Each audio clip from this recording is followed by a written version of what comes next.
You better call Tyrone. That was one of the few things that actually got right this week. Got a lot of stuff wrong, but he tore up the Hello Kitties of Charlotte. And that just said a terrible, deplorable rush defense. 18 for 103 and a touchdown. That touchdown was a 32-yard scamper. Only caught one pass for one measly yard, but still significant top five fantasy performance. Next three games for him. He's got the bye week this week. And then Tampa at home, and then at Dallas and New Orleans. So why is that significant? Well, Tampa's allowed the 11th most fantasy points to the running back position this season. Dallas, the second most fantasy points, and New Orleans, the third most.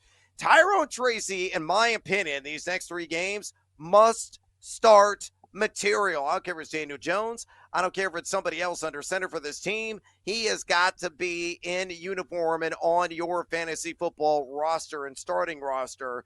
Number 17 in yak per attempt in the year, 3.22.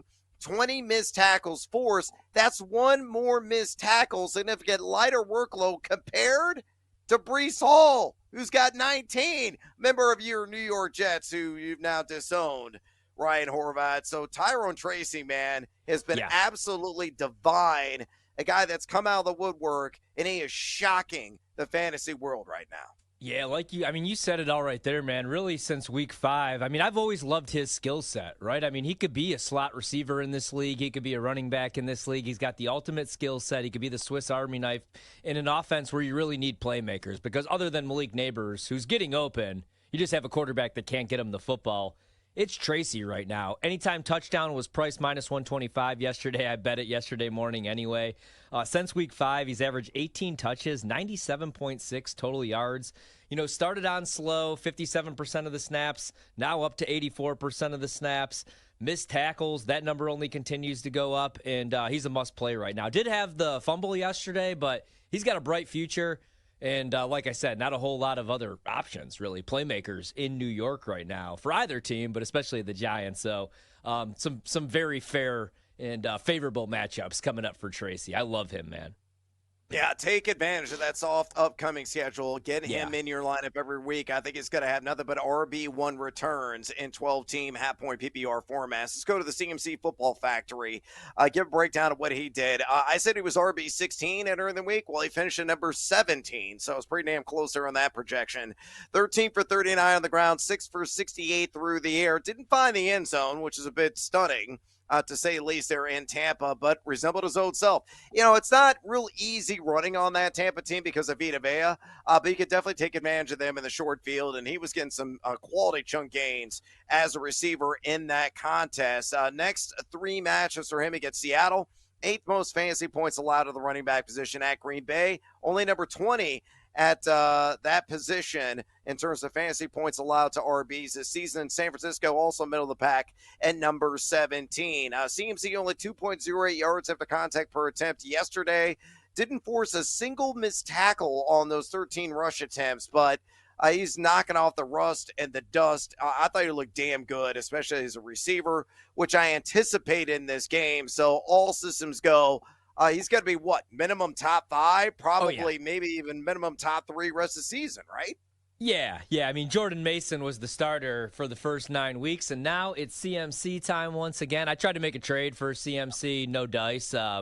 He played 87% of the snaps. We were asking that question all week long. How many touches is he going to get? And I was saying like 10 to 12. Like you said, you liked him more as a receiver this week. That was the right call. I thought there'd be a little bit of rust. He only averaged 3 yards per carry.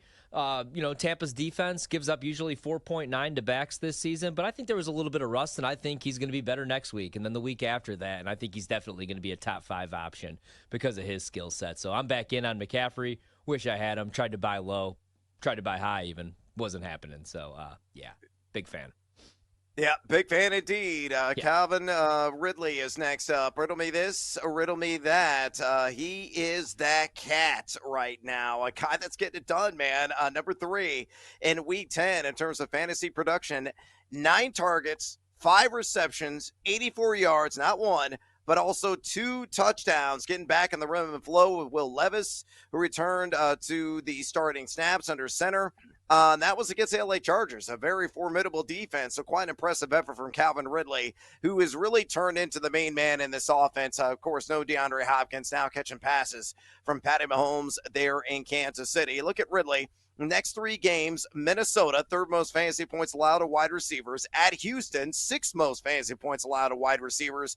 And at Washington, 11th most fantasy points allowed to wide receivers. A minimum wide receiver 2, I think, over the next 3 games. He is number 5 and 8 out on the season, 16.3, number 1 in total air yards, but also number 1 in unrealized air yards. So hopefully Will Levis, who was decent yesterday. I know you've been hypercritical of him, but he's got some tunnel vision right now for Calvin Ridley, who's making nothing but splashy plays down the field. So am I off base with the belief that Ridley is going to be a wide receiver 2 at a minimum over the next 3 weeks? No, I completely agree. Wide receiver number 2. I mean, the last 3 weeks, right? He's averaged nearly 20 fantasy points per game, over 19. And yeah, Will Levis isn't going to win you many games. I don't think he's ever going to win you a playoff game or a Super Bowl. But as long as he's going to keep feeding Calvin Ridley, he's cool in my book. Ridley averaging over 10 targets per game since they traded D-Hop. And that's what it comes down to. They don't have a whole lot of other options, man. So against Detroit, week 9, 10 receptions, 143 yards, 22 fantasy points. The volume's going to be there. The matchups are there. I don't think you could give up on him, man. And he's only a starter right now in 39% of the league. So I'm pretty high on Calvin Ridley. Like you, wide receiver number 2, I think the rest of the way for sure. Yeah, and you probably bought it for like a 6-pack of Schlitz about 3 weeks ago. I mean, he was rubbish. He was not living up to the expectations. The coaching staff said, we got to make some wholesale changes with our schematics. And they're like, first things first, we got to get Calvin Ridley the ball in more creative fashion. Got him going on the ground, and now that's trickled over into what he does best, and that's breaking off big catches down the field. So quite impressive day yesterday. 3 and out for Miami as Tyreek Hill was unable to catch his first target of the game. Punt situation for the Miami Dolphins. 9:45 to go in the first quarter, and LA is about to get the ball back. Let's move on. George Pickens, again, made me look like a doofus yesterday. I took the under on 64.5 receiving yards.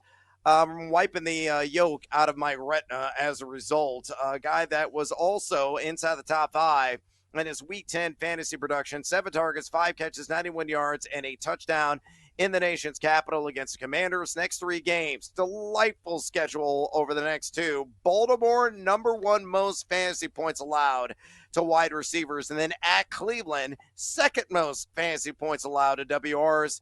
And then gets the Cincinnati Bengals, who are number 15 in that category. You look at Pickens, number 70 yards per route run, number 23 in ADOT, number 10 in total air yards, number 5 in total red zone targets. I mean, he could be a wide receiver 1, not only over this 3-week stretch, but the way that Russell Wilson throws that moon ball and how he's a perfect match for that, he could be a wide receiver 1 rest of the season.